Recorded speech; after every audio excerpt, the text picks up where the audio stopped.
Start carting with Mila today, and the first thing that you're going to want to do when you start carting with the dog is get the dog used to putting the harness on. You think that that would be minor, but it's not.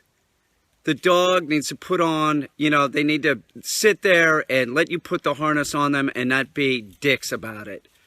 And most of the time, if a dog has never had a harness on, it ends up being a hassle. So make sure that the dog knows this isn't a time to screw with you.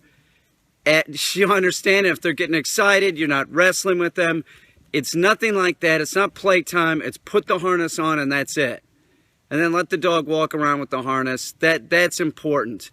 Just let the dog walk around with the harness a little bit. They know that they're wearing something different. And remember, harnesses promote pulling and they can promote bad behaviors. But it doesn't matter if you're going to have your trained dog cart. It's learning another command. If it's screwing up because it's pulling something, it's getting too excited, it's pulling too much, it needs to function with all the commands that it knows. Especially whoa. Whoa and sit. It should be able to do commands in the cart. Now, we're going to alter this cart. Now, the other thing that you want to get the dog used to is getting in between the rails. So, she's never done this. She doesn't really know what's going on. I'll just take the dog and sort of place it in position, right? At whoa, or sit, whoa. And then I'll harness up the dog. Now, what I want to talk about is this cart. We're changing this cart. We're going to completely change it so that the rails are right next to the dog. Just like if she was a Burmese, you would have the rails right next to the dog. And they go underneath these loops on the harness. So it doesn't matter that she's small, we just need to use a different size cart. And this height of rails is perfect for a dog this size. It is. The axle's perfect. So we're going to use, all we're going to do is use the wheels. Everything else is going to change. You understand why? Like this stuff, this is way too much wood. We don't need this much wood. We can make something real sleek looking. The plastic crate works, but we want more space. We want it placed directly over the two wheels. Two wheels seem to be preferred by people that do dog carting. And the reason why two wheels is preferred is because the dog can turn much more sharp than four. And two wheels, there's less friction. There's less surface on the ground, so it's really easy for the dog to pull a two-wheeled cart. That's why people use two wheels with dogs. But like the basket here, like that works. We're just gonna make it look better and nicer. Either use like a woven basket, possibly, or some kind of wooden lat basket, something like that. So let me get her harnessed up. She's never done this. And it's all the same with the dog. When you first do it, she's very playful, so I don't think it's going to be a problem. Micah was very easy to get pulling. He started carting, right when we did it. Within like a couple minutes, he realized he wanted to do it. Some of the pit bulls I've tried carting with, they're really not into it. Ike was into it. Who else was good at it?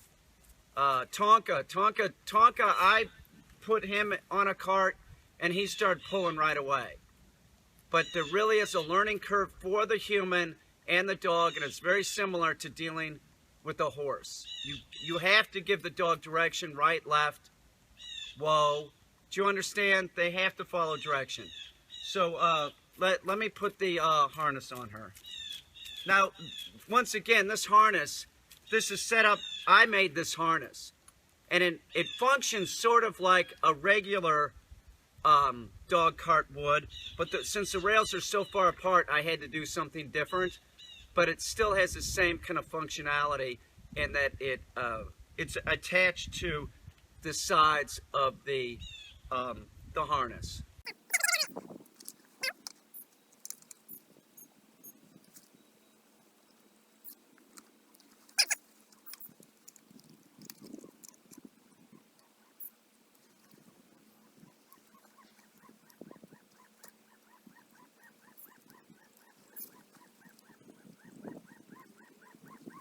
All right, so she's harnessed up. Some dogs, like Harley, I put her in it, and she was bucking like a bronco. She was just like, I'm not going to do this, and acting like a dick. So Mila's doing good, so all she has to do is sit here with the harness on and start seeing that this has a little weight to it. Now, the other nice thing about the two-wheeled cart is that you can put the dog in the down position. With a four-wheeled cart, it doesn't really function like that. So that's also a plus too. So you could start working the dog and making sure that the dog knows that it has to do commands. Down. See? See? Not a problem with the two-wheeled cart. The two-wheeled cart is preferred by people that are carting with dogs for a reason. Small horses work good with the two-wheeled cart. The chariot, you know, it was an awesome invention. So she's going to be fine. Mila, sit. Good girl. She's already functioning. She's so much like Micah, you know. Mila, here. No, here. Okay, that's fine. She jumped out of it a little bit. Let's make sure that...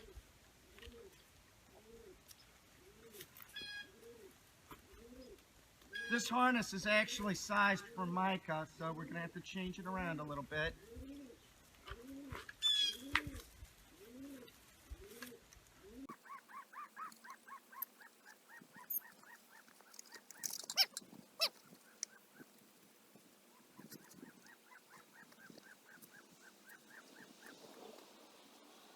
Stay. Or then stay. Okay, I turned the camera off for about 2 minutes, okay? And what I did was I just had my hand underneath her, like down by the harness. I'm sort of pulling her along with the harness.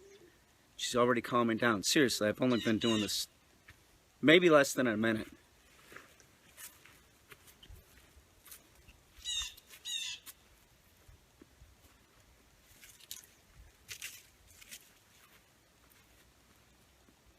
Here.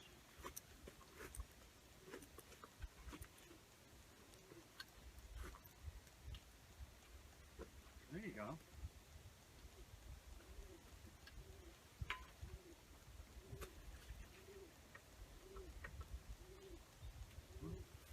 No? No?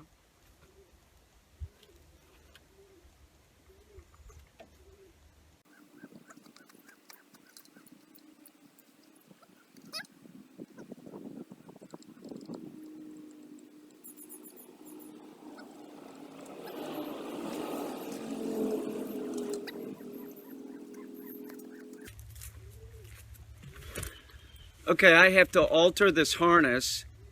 This harness is perfect for Micah. It's not perfect for Mila.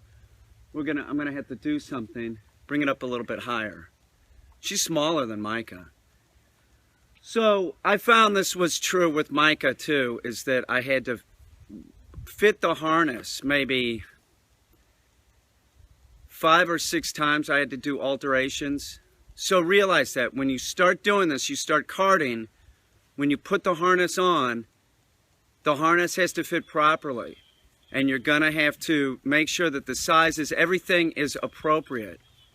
So plan on spending some time the first time that you start doing this. It's not gonna go real smooth. This is going smooth though. Other than the harness not being properly, you know, sort of fitted for the dog, this is going very smooth. If Harley was in this, Harley would be going crazy. Compared to like throwing a horse you haven't trained, you know, have it pulling a wagon. That's how Harley was. Harley was going nuts. So, let me alter this. It won't take long. It shouldn't take long, I don't think. And then we'll try it again. And if I have to alter it another time, I will. That's how it was with Micah. Micah was totally... Yeah, I'd never done this. I didn't know anything other than Ha and G, you know, and I knew that whoa was a draft command used for carting. So let's Let me alter this. I think she'll be like Micah and pick it up real quick.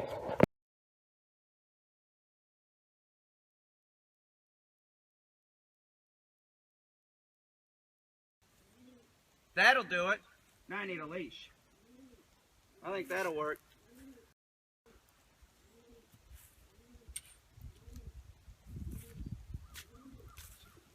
There.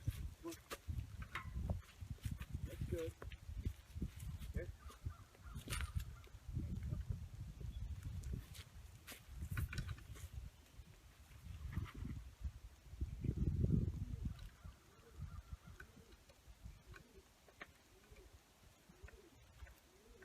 I'm new to this. I forgot something very important. Just remember, you're going to spend some time the first time you're doing this. It'll get faster as you go. But if you're going to do a new dog, one thing that I wanted to say about Mila is that she's too young to really do any carting. We're just going to sort of teach her real quick. No heavy carting right now because she's still growing. So don't really start any heavy carting until, you know, the dog is older. So she's just under a year. So we're just going to sort of teach her to do it, but no heavy carting. Did you get it? You don't want to screw up the dog right now. The dog is growing. You can teach the dog basics and that, but, you know, just take it very short distances. You know, if you want to travel with the cart and the dog, go 100, 200 feet, you're done.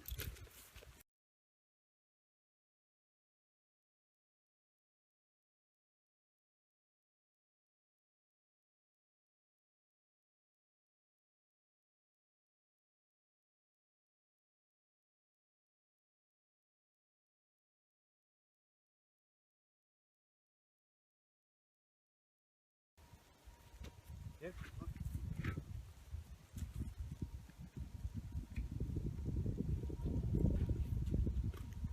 Come on, here. Here. Here. Here. There you go. There you go, sis. There you go. Come on, here. Here. Come on, baby, here. There you go. Good girl. Ah, there you go. You got it. Good girl. Good girl. Here. Here. Good girl. Here. No, here. Come on, here. Here. There you go. Now you got it. She's pulling it. There you go. Here. Here. Good girl. Yeah, that's it. Here, come back here. Here. No, you're fine. You're fine. Here. Here. Sit. Good. She's got it. Down. Good. Here. Come on, baby, pull it. No, you got it. Pull. Come on, here.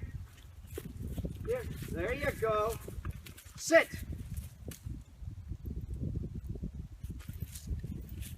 Here. No, here. Come on, here. Oh, you got it. Come on, baby. Let's go. Here, pull. Come on, here.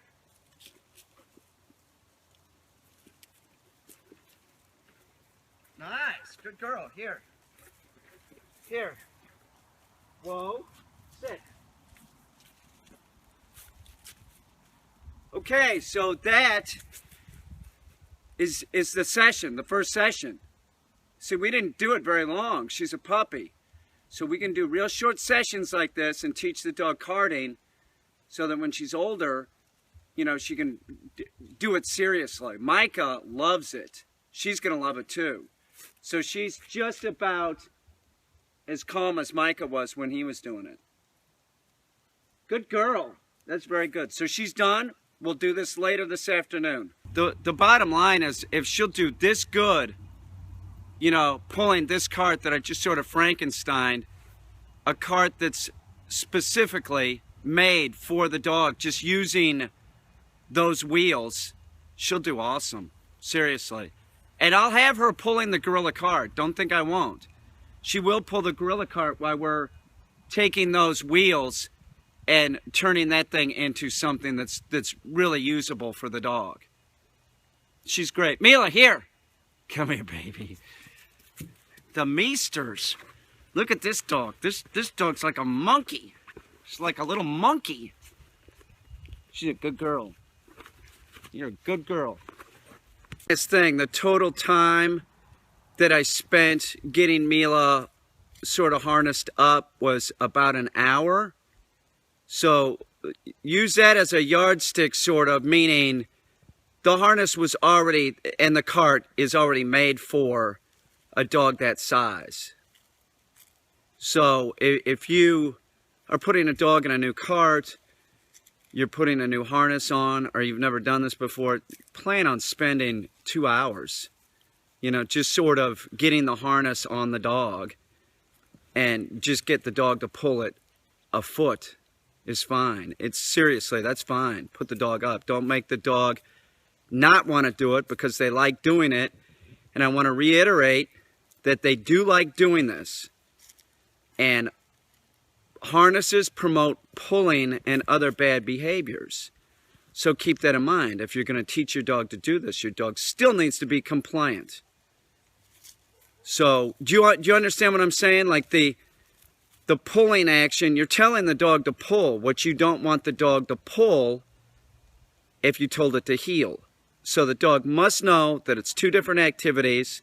He gets to pull, yes, or she gets to pull, but they also need to be compliant with all basic obedience commands. If the dog is on a leash or off leash and you say heel, the dog must heel, and heel is on the left-hand side.